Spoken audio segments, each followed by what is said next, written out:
It started on one of those quiet, gray mornings that feel like the world is holding its breath. Rain fell softly against the windshield as Daniel Brooks drove his old pickup down the winding road toward the small town where he'd built a life out of broken pieces. His 6-year-old son, Oliver, sat in the back seat, humming to himself, his little voice barely rising above the rain. Daniel's eyes flicked toward the empty passenger seat, a space that had been empty for far too long. He was a single dad now, doing his best to keep the world gentle for a boy who had already lost too much. After his wife died in a car accident 3 years ago, Daniel learned that grief doesn't end, it just changes shape. But on that rainy morning, when he saw a small figure standing by the side of the road, soaked to the bone and clutching a stuffed rabbit, something in him shifted again. He slowed down, his heart pounding. The girl couldn't have been more than 7. She wore a pink dress, muddy and torn, and her golden hair clung to her pale face. Daniel rolled down the window. "Hey, sweetheart," he called softly. "You okay? Where's your mom or dad?" The little girl didn't answer. Her eyes, big, green, trembling, darted toward the forest behind her, then back to him. There was fear there, but also something else. Trust, maybe. Desperation. "Come on," Daniel said gently, opening the door. "You're safe. I'll help you." She hesitated for only a moment before climbing in, shivering. Oliver stared at her curiously, clutching his toy car. "What's your name?" Daniel asked as he handed her a small towel from the back seat. She looked up at him, voice trembling. "Lila." That single name was all she gave. No last name. No address. Nothing. Daniel took her to the local sheriff's office, but no missing child report matched her. The officers told him they'd contact the state authorities, maybe reach out to nearby counties. But until someone came forward, there wasn't much they could do. Lila clung to Daniel's sleeve as they spoke, refusing to let go, and when he tried to leave, she started crying, the kind of crying that broke something deep inside him. So he did what no stranger should have to do. He took her home that night. Lila slept in the guest room, wrapped in one of Oliver's old blankets. Daniel watched from the doorway as the 2 children slept, Oliver's hand resting protectively over Lila's. Something about it brought tears to his eyes. Maybe it was because, for the first time since his wife's death, the house didn't feel completely hollow. Days passed. No one came looking for Lila. Daniel called the sheriff every morning, checked the news, searched missing persons reports online. Nothing. The girl was quiet, polite, and strangely mature for her age. She helped him set the table, folded laundry, and smiled whenever Oliver made her laugh. But at night, when she thought no one was watching, Daniel sometimes heard her whispering to the stuffed rabbit, "Mommy's coming," she would say softly. She promised. A week later, everything changed. It was a Saturday morning. Daniel was making pancakes when he saw a black car pull up outside his house, sleek, expensive, out of place in his quiet neighborhood. A woman stepped out, dressed in a tailored coat and heels that had never known dirt. Her face was beautiful, cold, and desperate all at once. She looked around, eyes wide, until they landed on Lila through the window, and then the woman gasped, a sound halfway between a sob and a prayer. Daniel opened the door just as she rushed up the steps. "Lila," she cried, falling to her knees and wrapping the girl in her arms. Lila's face lit up. "Mommy!"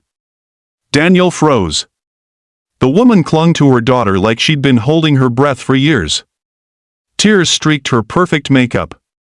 When she finally looked up at him, her expression shifted, gratitude mixed with disbelief. "I'm Margaret Hale," she said in a trembling voice. You have no idea what you've done for me." The name hit him like a shock. Margaret Hale, owner of Hale Industries, a billionaire businesswoman whose face had been on every news channel when her daughter disappeared 2 weeks ago. The story was national.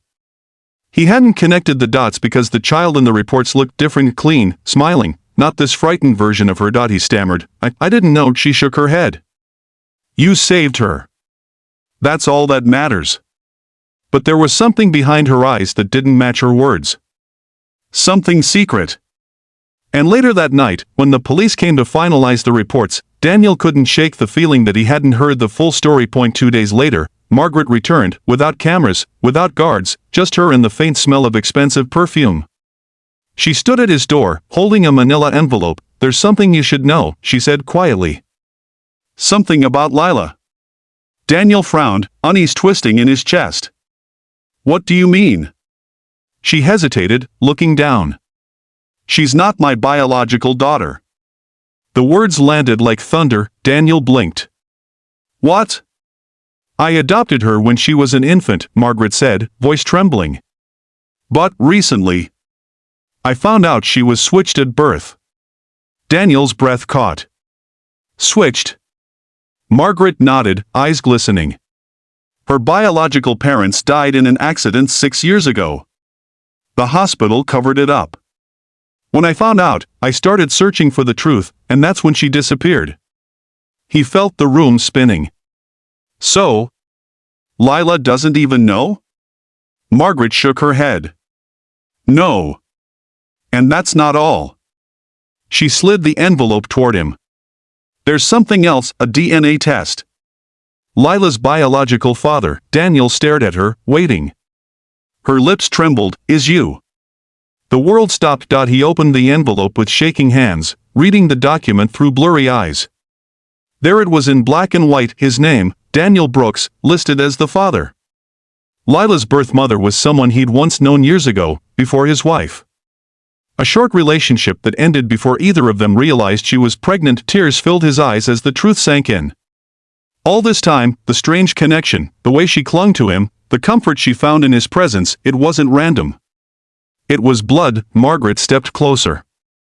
I didn't mean to take her from you. I didn't know. When I found out, I wanted to make it right.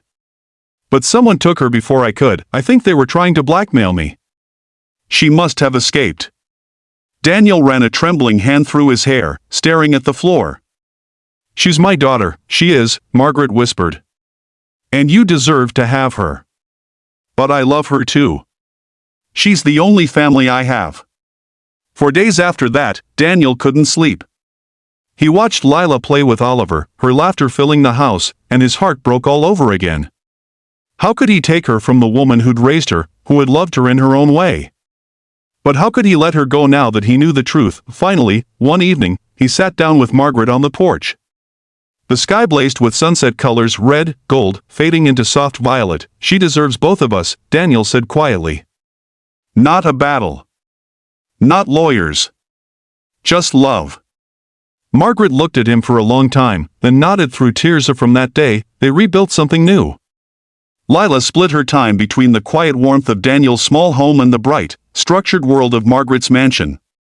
2 worlds, 1 heart.